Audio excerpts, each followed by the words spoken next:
Hello बच्चों, क्या हाल चाल। मस्त एकदम। मैं रोहित कुमार आप सभी को भगत द लर्निंग प्लेटफॉर्म पर स्वागत करता हूं। आज हम लेकर के आए हैं प्रकाश के अपवर्तन का लेक्चर नंबर 3। पिछला लेक्चर आपने लेक्चर नंबर 2 देखा, उसमें हमने अपवर्तनांक को पढ़ाया था। लेकिन लास्ट में क्या हुआ कि लाइटिंग के प्रॉब्लम से देखे 2-3 दिन से वीडियो भी नहीं आया, क्योंकि यह साइक्लोन का जो साइड इफेक्ट पड़ रहा था, जिसके कारण लाइटिंग वाइटिंग का प्रॉब्लम था, जिसके कारण शूट भी नहीं हो सका। इसलिए 2-3 दिन लेक्चर भी नहीं आ पाया।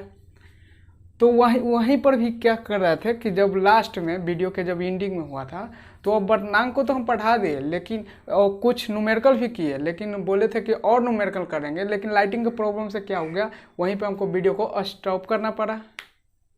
ठीक है, तो पहले हम बताए थे उसी दिन कि अगला जो लेक्चर आएगा उसमें पहले उस न्यूमेरिकल जो रह गया है, न्यूमेरिकल बच गया है, उस न्यूमेरिकल को हम पहले सॉल्व करके दिखाएंगे। फिर हम अगला टॉपिक को लेंगे ग्लास स्लैब से, आयताकार ग्लास स्लैब से प्रकाश का अपवर्तन। इस टॉपिक को हम लेंगे, या अपवर्तन के कारण पार्श्विक विस्थापन। ठीक है, तो पहले जो टॉपिक रह गया था अपवर्तनांक में, उसको देखिए।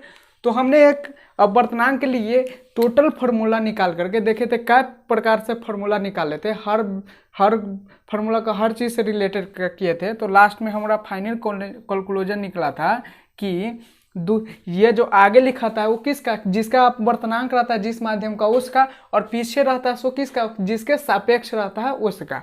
तो बराबर इसका अर्थ क्या होगा कि मीडियम 2 का, यानी कि माध्यम 2 का अपवर्तनांक माध्यम 1 के सापेक्ष। ठीक है, अब बराबर क्या होता था μ2/μ1। यही सबसे मेन है, ये पता रहेगा तो कहीं ना दिक्कत होगा। क्या होता है sin I/sin R बराबर V1/V2 और बराबर f λ1/f λ2 बराबर λ1/λ2। ठीक है, देख लिए।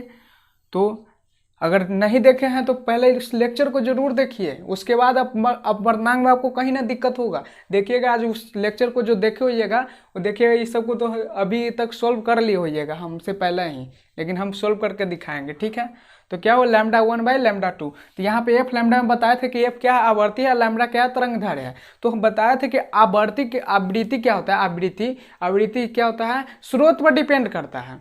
तो ये जो किसी भी माध्यम में अपवर्तन होगा, एक बार जो स्रोत जहाँ से आ रहा है तो सब तो वहीं से वही स्रोत ना आगे चल रहा था, एफ कभी नहीं चेंज होगा। लैम्डा क्या होगा, माध्यम पर डिपेंड करता है। तो जैसे जैसे माध्यम हम चेंज करेंगे तो लैम्डा चेंज होगा। ठीक है, तो पहला क्वेश्चन तो ये बता दिए हैं। तो यहाँ पे देख लीजिए क्या कर रहा है, 4 ही का। हम नीचे से चलते हैं। क्या कर रहा है, एक प्रकाश किरण की आवृत्ति कितना है, 6 × 10⁴ हर्ट्ज है। तो जब यह 1.5 अपवर्तनांक के माध्यम से संचारण करती है तब इसकी आवृत्ति क्या होगा। तो देख रहे क्या दिया हुआ है, आवृत्ति दिया हुआ है इतना हर्ट्ज है, और कह रहा है कितना अपवर्तनांक के माध्यम से चल रहा है। तो देख रहे हैं आवृत्ति, आप फिर से हमसे आवृत्तियां पूछ रहा है। तो आवृत्ति हम बताएं एफ क्या होता है कि माध्यम इंडिपेंडेंट होता है, माध्यम पर कोई डिपेंड नहीं करता है, वो सोर्स पर डिपेंड करता है। सोर्स तो वही माध्यम, वही प्रकाश की किरणें न जा रहा है। तो ये जो प्रकाश की किरणें उस जिस सोर्स से आ रहा है, तो सोर्स तो एक ही है, तो इसलिए फ्रीक्वेंसी चेंज नहीं होगा, आवृत्ति चेंज नहीं होगा। तो जो जितना था उतना ही होगा, चाहे वो किसी भी माध्यम से जाए। तो कितना हो जाएगा, 6 × 10⁻14 हर्ट्ज। देख लिए, चुटकी में सॉल्व हो गया। अब चलिए आगे, स्पेस नहीं है तो इसलिए इसको क्या करते हैं, ये पॉलिटेक्निक 2014 में पूछा हुआ है। ठीक है, इस आज जो भी क्वेश्चन लिए हैं सब पॉलिटेक्निक एग्जाम में पूछा हुआ है। हर साल यहाँ से एक न एक क्वेश्चन अपवर्तनांक से आते ही हैं, इसीलिए हम इसको अच्छा से पढ़ाए हैं ताकि आपको कहीं दिक्कत नहीं हो।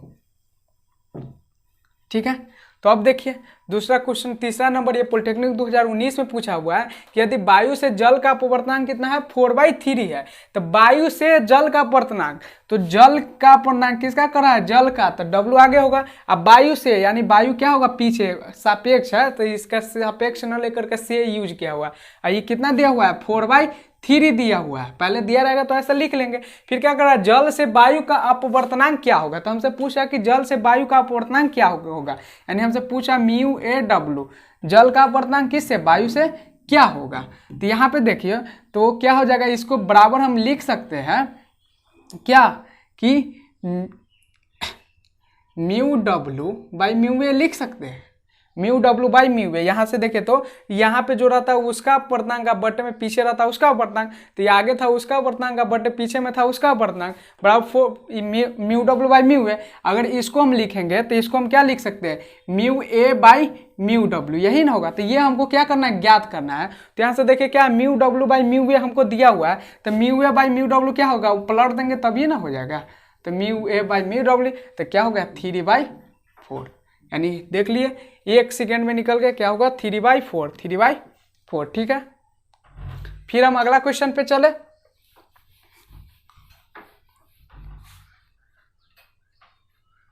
ये क्वेश्चन देखिए, ये भी पॉलिटेक्निक 2016 में पूछा हुआ है। क्या कह रहा है, यदि पानी तथा कांच का अपवर्तनांक इतना है, तो बोले थे कि डायरेक्ट अपवर्तनांक दिया है, इसका अर्थ क्या है, किसके सापेक्ष, वायु के सापेक्ष। और ये कैसा, इस अपवर्तनांक को क्या कौन अपवर्तनांक कहते हैं, निरपेक्ष अपवर्तनांक। तो क्या दिया हुआ है हमें, पानी क्रमशः का अर्थ होता है कि पहला जो यूज किया हुआ है और डाटा जो पहला है उसके लिए, तो पानी के लिए ये 4/3 है। तो इसका अर्थ है पानी का अपवर्तनांक यानी कि म्यू डब्लू और किसके सापेक्ष, एयर के सापेक्ष कितना है 4/3 दिया हुआ है। फिर इसका क्या दिया हुआ है, कांच का अपवर्तनांक दिया हुआ है, तो म्यू जी ए बराबर कितना दिया हुआ है 3/2 दिया हुआ है। तो अब देखिए क्या कर रहा है, कांच का अपवर्तनांक पानी के सापेक्ष निकालने के लिए, कांच का अपवर्तनांक पानी के सापेक्ष, किसका अपवर्तनांक, कांच का, किसके सापेक्ष, पानी का, तो बराबर क्या हो जाएगा mu G by mu W. और ये सब एयर के सापेक्ष है, तो इसको डायरेक्ट भी हम ऐसे लिख सकते हैं ना, तो mu G by mu W, तो म्यू जी कितना है 3/2 है, और म्यू डब्लू कितना है 4/3 है। अब इसको ये क्या हो जाएगा, 3 ऊपर चला जाएगा, 3/2 इंटू 3/4, तो 3 3 जा 9 और 4 2 जा 8, यानी 9/8 क्या हो जाएगा 9/8। ठीक है, देखे ना कितना आसान से बन जाएगा। फिर ये भी 2016 में पूछा हुआ था पॉलिटेक्निक में, ये पूछा हुआ पॉलिटेक्निक 2017 में। क्या करा, हीरा में प्रकाश का वेग इतना है, यानी कि VD हीरा में प्रकाश का वेग कितना है 121,000 किलोमीटर पर सेकेंड। अब देखिए यहाँ से हम प्रकाश का वेग अगर हम इसका किलोमीटर पर सेकेंड में यूज करते हैं, तब हवा का भी वेग किलोमीटर पर सेकेंड में यूज करना पड़ेगा, लेकिन जनरली हम याद किए रहते हैं किस में, मीटर पर सेकेंड में। तो इसको भी मीटर पर सेकेंड में चेंज कर लें, तो किलोमीटर बराबर क्या होता है, 1 किलोमीटर बराबर 1000 मीटर होता है, 1000 मीटर। तो किलोमीटर को हटा करके हम 1000 मीटर रख देंगे, तो 121 गुने 1000 क्या हो जाएगा मीटर पर सेकेंड, यानी किलोमीटर को 1000 है तो 1000 रख दिए, तो इसको हम लिख सकते हैं 121 गुने 3 3 6 10⁶ मीटर पर सेकेंड हो गया। अब देखिए क्या कह रहा है, ये VD दिया हुआ है, उसके बाद हीरा का अपवर्तनांक हमसे पूछ रहा है, क्या पूछ रहा है म्यू डी हमसे पूछ रहा है। तो म्यू डी का मतलब क्या हमसे पूछ रहा है, ए म्यू डी पूछ रहा है। तो इसको हम अगर वेलोसिटी के टर्म में लिखेंगे तो क्या होता है v1/v2, यानी जिसके सापेक्ष रहता है उसका वेलोसिटी, अब बट्टे जिसका वेलोसिटी, अब बट्टे में जिसका अपवर्तनांक रहता है उसका वेलोसिटी, हो गया mu A by V D होगा। तो देखिए VA यहाँ पे दे दिया हुआ है, यानी वायु में प्रकाश का वेग दे दिया हुआ है 3 × 10⁸ मीटर पर सेकेंड। अगर नहीं भी दिया रह सकता है, क्योंकि ये तो जानते हैं ना, बताए थे कि कांच का, पानी का और ग्लास का वेलोसिटी याद रखिएगा। अब वेलोसिटी अब तो याद करने की भी जरूरत नहीं है, अपवर्तनांक पढ़ लिए तो अपवर्तनांक केवल याद रखिएगा, वेलोसिटी खुद निकाल लीजिएगा, ठीक है। तो लेकिन इसका याद रखिएगा 3 × 10⁸ मीटर पर सेकेंड, यहाँ दिया हुआ नहीं भी दिया रहता तो हम इतना पुट करते, तो 3 × 10⁸ मीटर पर सेकेंड। अब फिर यहाँ से देखिए क्या है, ये 121 गुने 10⁶ मीटर पर सेकेंड हुआ।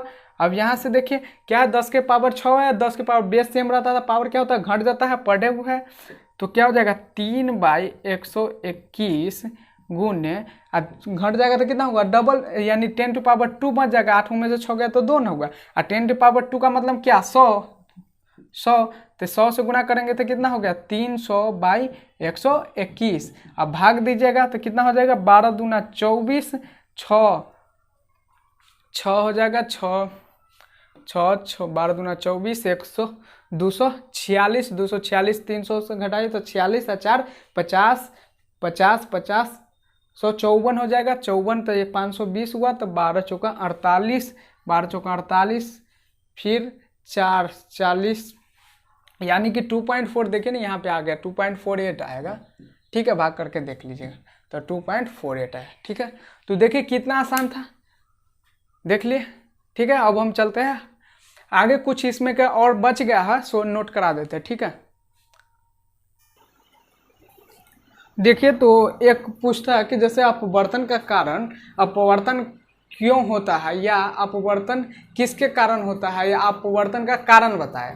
तो देखिए क्या है कि आपने देखा अपवर्तन क्यों होता है, क्योंकि वेग क्या है, भिन्न भिन्न माध्यमों में प्रकाश का वेग क्या है, भिन्न भिन्न है, जिसके कारण क्या होता है अपने पथ से परिवर्तित हो जाता है। तो वही कोई पूछ दे कि अपवर्तन का कारण बताए या अपवर्तन क्यों होता है, तो कहेंगे क्या कि भिन्न प्रकाश का वेग भिन्न भिन्न माध्यमों में भिन्न भिन्न होता है, जिसके कारण वो अपने पथ से क्या हो जाता है, जब एक माध्यम से दूसरे माध्यम में प्रकाश की किरणें जाता है तो अपना पथ से क्या हो जाता है, विचलित हो जाता है, यानी परिवर्तित हो जाता है। ठीक, उसके बाद देखिए कुछ डाटा लिख दिए हैं, इसको याद रखिएगा, किसका, अपवर्तनांक याद रखिएगा। क्या कीजिएगा, अपवर्तनांक को याद रखिएगा और इस सब का वेलोसिटी खुद से ज्ञात कीजिएगा और इस तीनों का वेलोसिटी याद भी रखिएगा, ज़्यादा बेटर होगा। ठीक है, याद रखिएगा तो ज़्यादा बेटर होगा। और अपवर्तनांक इतना का ये जवान पे याद रखिएगा। ठीक है, बोर्ड एग्जाम में के लिए नहीं याद कीजिएगा तो कोई दिक्कत नहीं, लेकिन बोर्ड एग्जाम के लिए वेलोसिटी पूछ देता है तो उसके लिए ये जरूरी है। ठीक है, और पॉलिटेक्निक में कभी कल ऐसा भी करता है जो अपवर्तनांक आपको नहीं देगा और डाटा कहता है बढ़ते क्रम में सजाइए, घटते क्रम में सजाइए, या नहीं भी देगा, क्वेश्चन पूछ देगा तो वहाँ पे अपवर्तनांक याद आएगा तभी ना बनाइएगा। तो क्या है, तो देखिए वायु एयर का अपवर्तनांक कितना होता है 1 है, इसका वेलोसिटी कितना होता है 3 × 10⁸ मीटर पर सेकेंड। फिर पानी वाटर का अपवर्तनांक कितना होता है 4/3 या 1.33 और इसका वेग कितना होता है 2.25 × 10⁸ मीटर पर सेकेंड। कांच या क्राउन, कांच बताए थे कई प्रकार का होता है, तो इसमें से क्राउन का हम जनरली पढ़ते हैं, क्राउन का तो क्राउन का कितना होता है 3/2 और इसका 1.5 और इसका वेलोसिटी 2 × 10⁸ मीटर पर सेकेंड। और हीरा डायमंड का अपवर्तनांक कितना 2.42 या 2.48 2.45 सब जगह मिलेगा, जनरली इसी के अप्रॉक्स होता है। ठीक है ना, तो 2.42 और वेलोसिटी खुद से ज्ञात कीजिएगा कि कितना होता है। और बेंजीन का कितना होता है 1.5 होता है और इसका वेलोसिटी खुद से ज्ञात कीजिएगा। केरोसिन तेल का 1.44 होता है और इसका वेलोसिटी खुद से ज्ञात कीजिएगा। ठीक है, और इस अपवर्तनांक को इतना डाटा को जो डाटा लिख दे उसको याद रखिएगा। ठीक, फिर देखिए 2019 में पॉलिटेक्निक में पूछा हुआ है कि निम्नलिखित को अपवर्तनांक के बढ़ते क्रम में सजाइए। अब वो अपवर्तनांक दिया हुआ नहीं है, अपवर्तनांक के बढ़ते क्रम में सजाने के लिए कह रहा है। तो जल का कह रहा है, तो जल का अपवर्तनांक हम जानते हैं कितना होता है 1.33। केरोसिन का कह रहा है तो केरोसिन का अपवर्तनांक कितना होता है 1.5 होता है। और कांच का कह रहा है तो कांच का अपवर्तनांक कितना होता है 1.5 होता है। और हीरा का कह रहा है तो हीरा का अपवर्तनांक कितना होता है 2.42, यही ना होता है।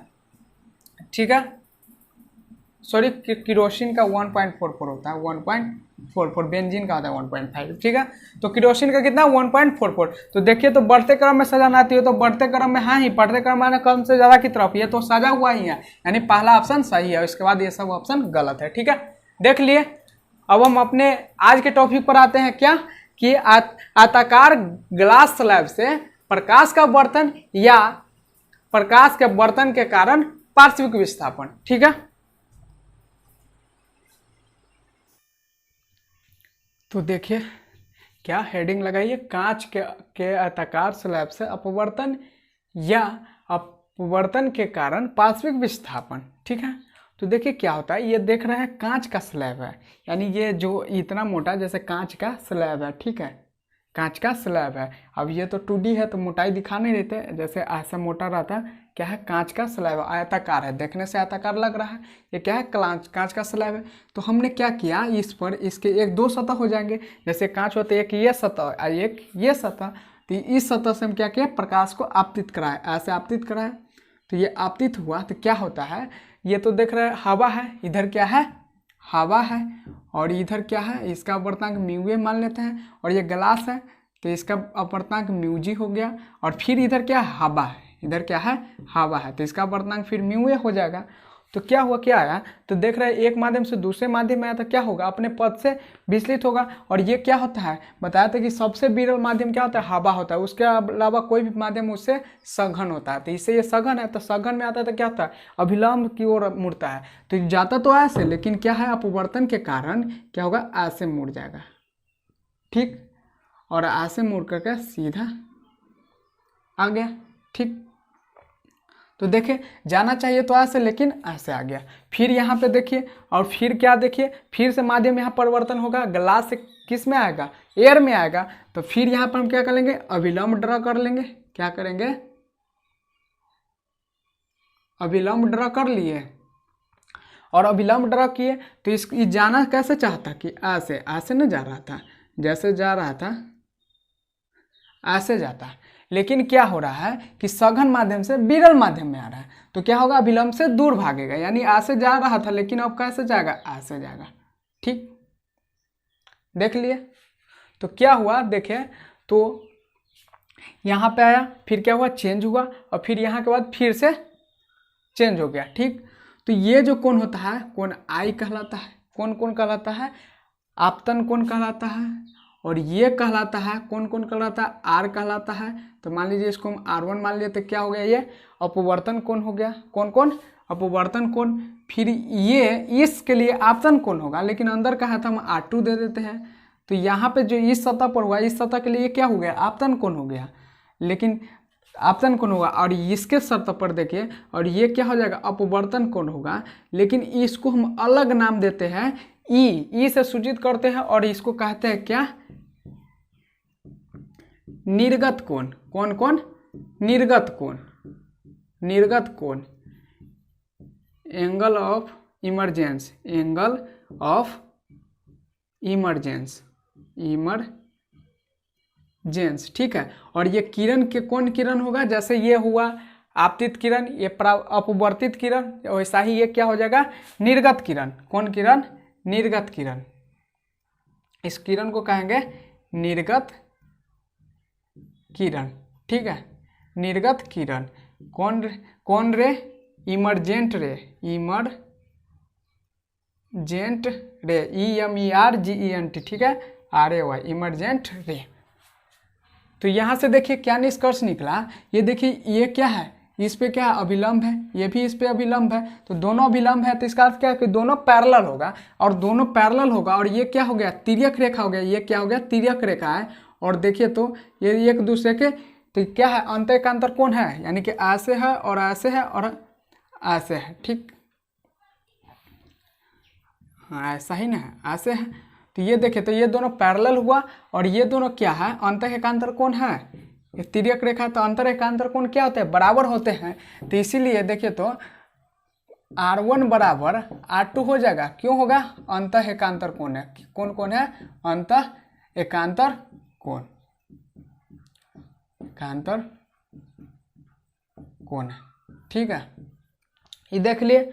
फिर देखिए क्या है कि इस सतह के लिए हम स्नेल का नियम लिखेंगे। तो स्नेल का नियम के लिए बताया था, सबसे आसान क्या करना है, इसका अपवर्तनांक जिसका लिख रहे हैं, तो किसका, इसका अपवर्तनांक म्यू है, फिर साइन, और जिस अपवर्तनांक को हम लिखे हैं उसके में कौन कौन बन रहा है, तो कौन कितना बन रहा है, आई, तो क्या हो जाएगा, साइन आई बराबर, फिर इसका, तो इसका अपवर्तनांक कितना है, म्यू जी, और इसमें कौन कितना बन रहा है, R1, तो इसको R1 लिख दिए, ठीक। फिर यहाँ पे देखिए, ये पहला सतह के लिए, दूसरा सतह के लिए स्नेल के नियम से लिखेंगे, तो क्या हो जाएगा, इसका म्यू जी, तो म्यू जी साइन, और इसमें कौन कितना बन रहा है, R2, तो R2 बराबर, फिर इसके लिए, तो इसका अपवर्तनांक कितना है, म्यू है, तो म्यू है, और साइन, यहाँ पर एंगल कितना बन रहा है, ई, ठीक है ना, निर्गत कोण को किससे सूचित करता है, ई से। तो फिर देखिए R2 बराबर यहाँ पे R1 है, तो R2 को R1 में बदल ले, R1 को R2 में बदल ले, कोई दिक्कत नहीं है। तो यहाँ से mu G into sine R1 हम इसको लिख सकते हैं, साइन R1 बराबर म्यू ए इंटू साइन ई। अब देखिए mu G into sine R1, ठीक है, और ये हो गया 3 मेरा समीकरण। अब 2 और 3 को देखिए, तो इसका ये साइड, इसका ये साइड बराबर, इसका अर्थ क्या है कि ये इसके बराबर हो जाएगा, कहाँ से, 2 तथा 3 से, 2 तथा 3 से, तथा 3 से, तो क्या हो गया मेरा म्यू ए साइन आई बराबर म्यू ए साइन ई। अब देखिए दोनों तरफ म्यू ए है तो म्यू ए कैंसिल हो गया, तो साइन आई बराबर क्या मेरा बचा साइन ई। तो दोनों तरफ से हम साइन को हटा दें तो क्या बचा आई बराबर ई। यानी कि ये निकला, एक रिजल्ट ये निकला कि दोनों का जो अंदर का जो कांच के स्लैब का जो अंदर दोनों कोण बना वो दोनों कोण आपस में बराबर होंगे। और तीसरा निकला क्या कि आपतन कोण बराबर निर्गत कोण। क्या निकला आपतन कोण बराबर निर्गत कोण। अब कोण आई बराबर ये समझ जाइएगा ना, आपतन कोण बराबर निर्गत कोण। ठीक, ये कंक्लूजन देख लीजिए। अब क्या होता है, एक नाम दिए हैं पार्श्विक विस्थापन। तो ये क्या होता है, तो देखिए जब ये किरण निकलता है ना निर्गत किरण, तो निर्गत किरण जो पहले का जो रेखा है उसके पैरेलल हो जाता है, समानांतर होता है। देखिए तो देखने में नहीं लग रहा है, ये दोनों समानांतर हो गए। तो समानांतर के क्या होता है, लंबवत दूरी हमेशा बराबर रहता है।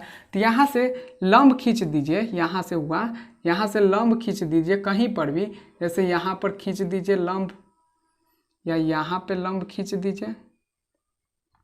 तो ये जो लंबवत दूरी होती है दोनों किसके मूल पथ के, यानी कि जो प्रकाश के मूल पथ है उसके तथा निर्गत किरण के बीच के जो लंबवत दूरी होता है यही कहलाता है क्या पार्श्विक विस्थापन।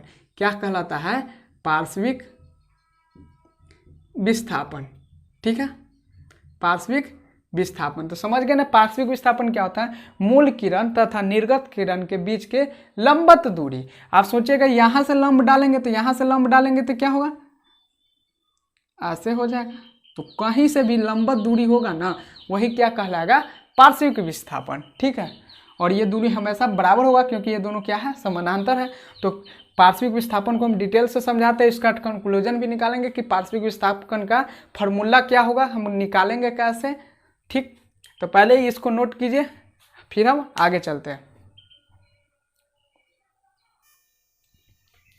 तो देखिए पार्श्विक विस्थापन यानी लैटरल डिस्प्लेसमेंट, तो क्या होता है निर्गत किरण तथा मूल पथ के बीच की लंबवत दूरी को हम पार्श्विक विस्थापन कहते हैं, यानी लैटरल डिस्प्लेसमेंट कहते हैं। तो देखिए बढ़िया डायग्राम बनाए हैं। तो क्या है कि ये भी आपतित हुआ, फिर क्या हुआ दूसरे माध्यम में गया, किस माध्यम में कांच में गया, क्योंकि ये क्या है कांच स्लैब है। क्या है ये कांच स्लैब है, कैसा है आयताकार है। तो क्या, और इसकी मोटाई कितना है डी है, डी मोटाई के कांच स्लैब में गया। ठीक है ना, यानी डी क्या है कांच स्लैब की मोटाई है। तो इसमें गया तो अपवर्तित हो गया, तो अपवर्तित हुआ कौन बीसी हुआ अपवर्तित हुआ। फिर उसके बाद क्या होगा निर्गत हो गया, सी डी निर्गत हो गया। ठीक, यहाँ पे आई बनाया या आर बनाया, फिर इसको भी आर ही लिख दिए क्योंकि पिछला इससे पहले का जो हम डायग्राम बताए थे उसमें देखें ना कैलकुलेटर निकाले ना क्या होता है, दोनों कोण आपस में बराबर होता है और ये भी आपस में बराबर होता है, लेकिन इसको अलग नाम दिया हुआ है निर्गत किरण निर्गत कोण, इसलिए इसका नाम वही लिखा है। ठीक है, लेकिन ये दोनों आपस में क्या होता है बराबर होते हैं। तो हुआ और इसके बाद ये बना करके निकल गया। ठीक, तो यहाँ से देखिए पहले हम डिस्प्लेसमेंट को लैटरल डिस्प्लेसमेंट को ड्रॉ करेंगे। तो क्या करते हैं यहाँ से हम लंबवत दूरी, क्योंकि दोनों के बीच की लंबाते दूरी ना, तो यहाँ से हम लंबवत दूरी ड्रॉ कर दिए। क्या कर दिए लंबवत दूरी हम ड्रॉ कर दिए और इसका नाम रख दिए क्या LMNO, पी नहीं यूज हुआ है इसलिए पी का यूज कर दिए। ठीक है ना, तो CP क्या किए मूल पथ पर हम लंब डाले, क्या कर दिए CP लंब, और मूल पथ क्या है AB चाहे BP जो मान लीजिए AP पर लंब डाल दे, AP पर CP लंब AP पर डाला, बताया थे लिखने तो डाल दिए। अब यहाँ से देखिए क्या करना है कि हमको इसकी तो पता है क्या है D पता है, और उसके बाद हम ये क्या हो रहा है ये लंब था अभिलंब था, तो ये क्या समकोण त्रिभुज बन रहा है, ये वाला ये AMBC क्या कर रहा है समकोण त्रिभुज बन रहा है, और हमको ज़रूरत है इसका निकालना है। तो पहले हम इसमें देख रहे हैं तो ये हमको पता है और ई या ई हमको नहीं पता है, तो ये क्या करते हैं पता वाला लेते हैं, एक नहीं पता रहता सो। तो इसको देख रहा है कि इसमें भी है जो BC रेखा है वो किस में इस त्रिभुज में है, CPB में भी है, तो इसलिए हम क्या करेंगे इसको लेंगे और इसको लेंगे, इसको नहीं लेंगे। ठीक है ना, तो ये सही हम अप्रोच लगाते हैं। तो क्या हुआ, इस कोण की हम बात कर रहे हैं, ये कोण दिया हुआ तो इस कोण की ना बात करेंगे, तो इस कोण की हम बात करेंगे तो ये देखिए, तो ये तो क्या हो गया, कर्ण हो गया, क्योंकि समकोण कहते हैं, ये कर्ण हुआ, तो ये एच हो गया, और ये क्या हो गया, बी हो गया, आर के लिए क्या है, बी है। तो बी और एच में किसका रिलेशन होता है, कॉस का या सेक का, जो मर्जी है सो लीजिए। तो कॉस का हम लेंगे, या सेक का मर्जी है तो सेक का लीजिए। तो कॉस आर बराबर क्या होता है, बी बाई एच। तो बी मेरा कितना हो गया, डी, बी मेरा क्या है, डी, यही ना हुआ, बी एम। अब बटे आर बटे एच, तो एच क्या है मेरा, बी सी, तो बटे बी सी हो गया। यहाँ से बी सी का वैल्यू हम निकाल लेंगे तो क्या हो जाएगा, डी बाई कॉस आर, और कॉस आर को हम सेक आर लिख सकते हैं, सेक आर, क्योंकि 1 बाई कॉस क्या होता है, सेक होता है, तो सेक आर एक मेरा आ गया। फिर अब इस त्रिभुज में देखिए, तो इस त्रिभुज में क्या करना है, इसको निकालना है हमको, तो इसको लेंगे, और इसका मान हम पिछले से निकाले तो इसको लेंगे, और यहाँ पे देखिए तो ये कोण, ठीक, आर, तो देखिए तो ये कोण, ये पूरे क्या था, आई था, तो ये कोण मेरा क्या हो जाएगा, आई माइनस आर हो जाएगा, आई माइनस आर। यहाँ से देखिए ये पूरे कोण, ये दोनों क्या है, एक दूसरे को काटती है, तो क्या होता है, अंतःअभिमुख कोण बराबर होता है। तो इस कोण आई बराबर क्या हो जाएगा, ये पूरे कोण, ये पूरे कोण, ये पूरे कोण, तो इतना कितना है, आर है, ये कितना है, आर है, तो ये कितना हो गया, आई माइनस आर, इसको लिख सकते हैं ना, क्योंकि टोटल आई है, तो आई माइनस आर। तो इसके लिए देखिए तो यहाँ पे ये समकोण है, ये समकोण है, तो ये मेरा कर्ण हो गया, ये मेरा क्या हो गया, कर्ण हो गया। और ये इस कोण के लिए आई माइनस आर के लिए ये क्या हो गया, लंब हो गया। तो लंब और कर्ण में तो किसका रिलेशन होता है, साइन का, तो sine R I minus R, तो साइन आई माइनस आर, तो बराबर क्या होता है, पी बाई एच। तो पी मेरा यही ना, पी सी, और पी सी है ना स्लैब की लंबाई, सॉरी पार्श्विक विस्थापन, पी सी, अब बाई क्या हो जाएगा, ये कर्ण, तो कर्ण क्या है, बी सी, बी सी। अब यहाँ से देखिए तो PC बराबर क्या आ गया, BC sine I minus are.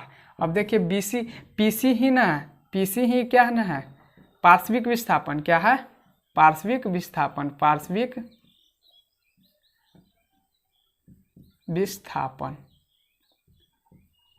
इसको हम एस से, ये एक दूरी है इसलिए एस से डिनोट कर लिए। अब बराबर BC, तो BC देखिए यहाँ पर क्या निकाले, डी सेक आर इंटू और साइन आई माइनस आर, तो साइन आई माइनस आर, और ये BC का मान हम कहाँ से धरे, समीकरण 1 से, तो कहाँ से रखे, समीकरण 1 से, तो हो गया, यही मेरा आया, यानी डेट इज एस बराबर क्या आया, D sec R into sine I minus R. ठीक है, देख लिया, यही पार्श्विक विस्थापन का फॉर्मूला है कि एस बराबर पार्श्विक विस्थापन बराबर D sec R into sine I minus R. अब कुछ का डिपेंड का मतलब जानते हैं ना कि वो उस चीज़ पर निर्भर करता है, वही उसका डिपेंडेंसी होता है। तो कोई पूछेगा कि पार्श्विक विस्थापन किन किन बातों पर निर्भर करता है, तो पहला तो देखिए डी पर डिपेंड करता है, तो डी क्या है, सिली की मोटाई है, तो क्या कहेंगे कि सिली की मोटाई पर, और ये देख रहा है कि सिली की मोटाई अगर बढ़ाएंगे तो ये भी क्या हो जाएगा, बढ़ जाएगा, इसको घटाएंगे तो ये भी घट जाएगा, तो कहेंगे इसके क्या होते हैं, समानुपाती होते हैं। तो कोई पूछ ले और लिख ही देते हैं इसके बाद। ठीक है, फिर देख रहा है आर पर, तो और आर किस पर डिपेंड करता है, माध्यम पर, क्योंकि माध्यम जिस माध्यम में जाएगा उसके हिसाब से आर छोटा या बड़ा होगा। आई तो है कि हम आई एक अलग हुआ कि हम कितना डिग्री से भेज रहा है, ठीक है, और आर लेकिन किस पर डिपेंड करता है, माध्यम पर, तो इसलिए ये एस किस पर डिपेंड किया, आर पर, और आर किस पर डिपेंड करता है, माध्यम पर, तो यानी दूसरा कहेंगे कि जो पार्श्विक विस्थापन है वो माध्यम के अपवर्तनांक पर डिपेंड करता है, और तीसरा आई का भी यूज है, यानी आई पर, यानी आपतन कोण पर भी डिपेंड करता है। ठीक है, तो वीडियो को पॉज करके इसे नोट कीजिए, फिर हम लिख देते हैं उसको। तो देखिए मेरा फाइनली डेरिवेशन एस बराबर क्या निकला, D sec R into sine I minus R. तो पूछेगा, ऐसा ही प्रश्न पूछेगा कि पार्श्विक विस्थापन किन किन बातों पर निर्भर करता है, तो हम ऐसे लिखेंगे कि पार्श्विक विस्थापन निम्नलिखित बातों पर निर्भर करता है। पहला बता दिए क्या, डी यानी सिल्ली या स्लैब की मोटाई पर। सिल्ली या स्लैब दोनों एक ही बात है, ठीक है ना, तो सिल्ली या स्लैब की मोटाई पर। दूसरा माध्यम के अपवर्तनांक पर, क्योंकि आर पर डिपेंड करता है, और आर किस पर डिपेंड करता है, माध्यम के अपवर्तनांक पर, ठीक है, तो इसलिए माध्यम के अपवर्तनांक पर। और तीसरा किस पर, आपतन कोण पर, क्योंकि आपतन कोण तो हमारे हाथ में ना, कितना पर हम आपतित करा रहे हैं, तो आपतन कोण पर, ठीक। तो देख लिए, तो आज आपने क्या देखा कि जो अपवर्तनांक का अपवर्तनांक से जो पिछले साल पॉलिटेक्निक में पूछे गए क्वेश्चन को, उसको देखें। फिर उसके बाद कांच की स्लैब से अपवर्तन या अपवर्तन के कारण पार्श्विक विस्थापन होता है, उसका डेरिवेशन करके हमने देखा, ठीक है, इस लेक्चर में। तो आज का लेक्चर अब यहीं पे रहने देते हैं, ठीक है। Take care yourself and good bye.